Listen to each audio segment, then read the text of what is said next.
सबसे पहले आज जो है न्यूमेरिकल जो डाउट्स है, क्वेश्चन डाउट है, उसको सॉल्व करेंगे। Chapter 6 electromagnetic induction class 12th के लिए सवाल है और वो क्वेश्चन बहुत अच्छा क्वेश्चन है। अगर हम क्वेश्चन पढ़े उसको समझने की कोशिश हम लोग करेंगे, फिर इसको सॉल्व करेंगे। ठीक है, क्वेश्चन क्या हमारे पास कि a coil of 100 turns is linked by a magnetic flux of 20 milliweber. क्या कह रहा है हमारे पास, क्या एक कॉइल है जो 100 टर्न का है जिसमें मैग्नेटिक फ्लक्स कितना लिंक कर रखा है 20 मिलीवेबर। ठीक है, अब यहां पर हम लोग को देखना यह है if this flux is reverse, जो फ्लक्स आपको हो रहा था उसको रिवर्स कर दिया गया। मतलब हो सकता है कि मैग्नेटिक फील्ड के लिए पोल्स चेंज कर दिया हो, ठीक है, मैग्नेटिक फील्ड को ही अपोजिट कर दिया हो, तो जो फ्लक्स आपका मान लीजिए पॉजिटिव में है वो नेगेटिव में आपको दिखेगा।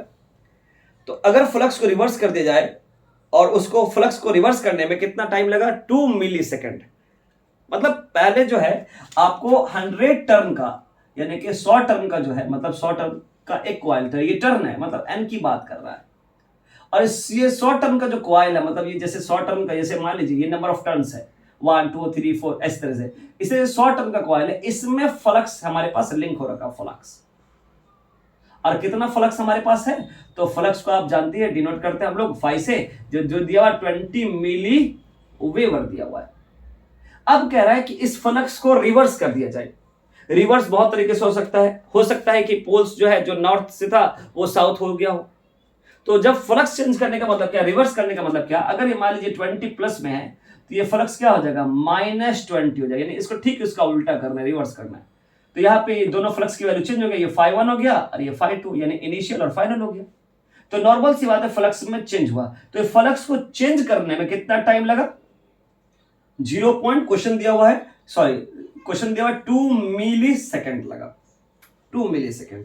तो बताइए कि एवरेज ईएमएफ कितना आ रहा है हमारे पास, यानी हमको वोल्टेज मालूम करना। तो ये हमारा सेकंड में है, तो मतलब टाइम चेंज लगा, देखिए फ्लक्स को चेंज करने में टाइम चेंज हुआ, तो हमारे पास हो गया। अब देखिए यहाँ पे आपको φ1 φ2 दे रखा है, यानी फाइनल इनिशियल दे रखा है, तो हम लोग फ्लक्स निकालेंगे।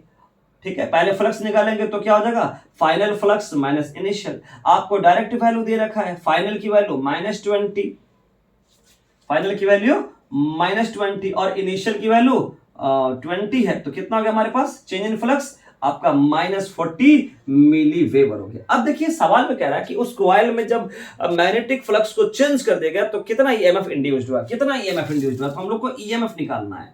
तो ईएमएफ का फॉर्मूला होता है, हम लोग जानते हैं कि ईएमएफ का फॉर्मूला होता है ई बराबर, अगर टर्न दिया हो तो टर्न लिख दीजिए d∅dt।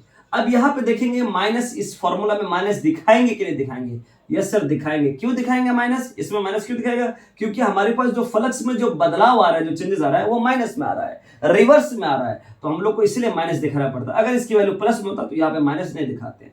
तो यहाँ पे वैल्यू पुट कर लीजिए -100 और d∅ की वैल्यू -40 अपॉन आपका कितना गेट टू, सॉल्व करेगा तो आपको कितना आ जाएगा 2000 वोल्ट, इतना आपको आंसर आ जाएगा। ठीक है, चलिए आप इस चीज को सही से समझिएगा और जो भी डाउट आए आप कमेंट बॉक्स पे जरूर करिएगा कमेंट।